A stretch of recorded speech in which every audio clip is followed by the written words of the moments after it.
Inkokheli ye-EFF Umnumzana Julius Malema uqinisekise amawaka ngamawaka abantu ukuba umbutho wakhe uzakuyiphelisa intlupheko nentswela ngqesho xa ungena kulawulo lweLizwe kunyaka ozayo. Oka Malema ubesenza udlabevu lwentetho kwibala i-FNB namhlanje kumnyhadala ukubhiyozela iminyaka ishumi lombutho wasekwayo.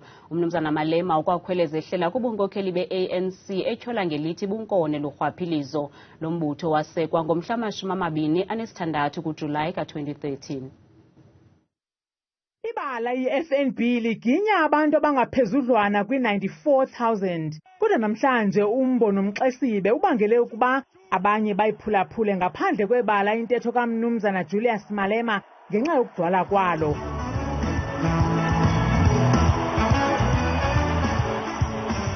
Ukukhwela nje kwakhe eqongeni uthembise ngokuqobisana nentswela ngqesho.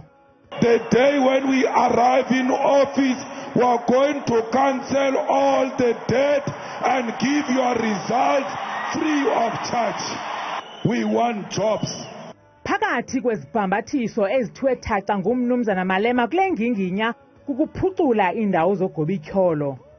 When we take over, all the informal settlement in Ikuruleni Dunga shall be formalized.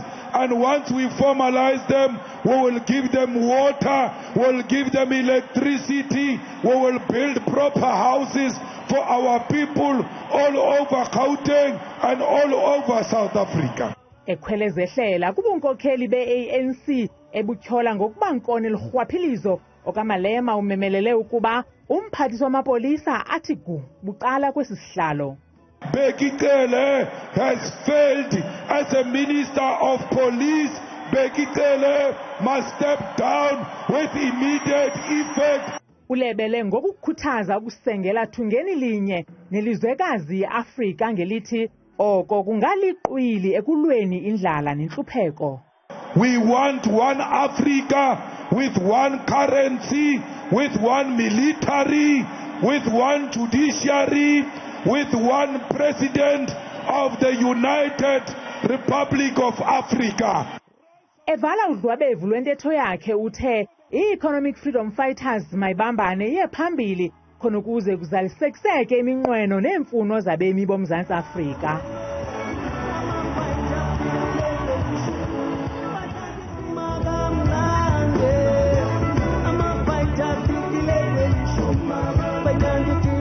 Kusenjalo oluncuthumazangwa lomculo luphawula ukuba ngenene abalandeli babhiyozela isiganeko esibalulekileyo sokusungulwa kwalombutho wabo abawuthandayo.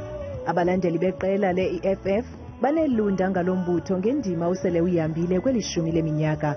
Bazityande igila ke bevakalisa inkxaso yabo engagungqiyo. Size la i-EFF ngona mbutho esubona uba uyaphambili nelife yale country. So siyayisupporta ngako konke njengabantu abadala. I'm so happy ka existence ya EFF up to so far.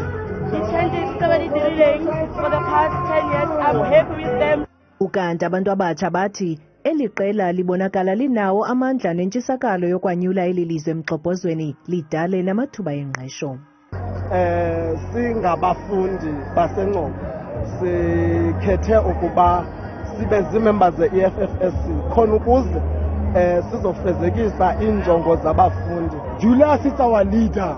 We want Julius to lead us because we are tired of these people from ANC. Ngelixa ikumkani yesizwe sabathembu ukumkani Buyelekhaya Dalindyebo ethe iqela le-EFF likulungele ukulawula ilizwe loMzantsi Afrika ngesidima emva kwexeshana nje lasungulwayo.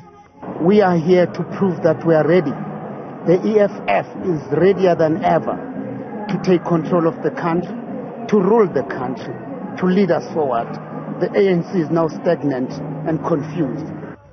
Ukanti usekela mongameli walombutho umnumzana Floyd Shibambu uzikhabe ngawo omane izityholo zokokuba kukho iyantlukwano nokungalali ngengubenye nenkokheli ye-EFF umnumzana Julius Malema. There will never be a time that the EFF will be divided because of my differences with the Commander-in-Chief. We have been working together. I was thinking that for 15 solid years, like literally getting to interact every day for the past 15 years since we started working together politically. So we've been together and we'll be together forever. We represent a generational mission which will never be distracted by anything. Kambe ugxekwe kabukhali umbutho olawulayo i-ANC ngokuba yingcambu yeengxaki zeli lizwe.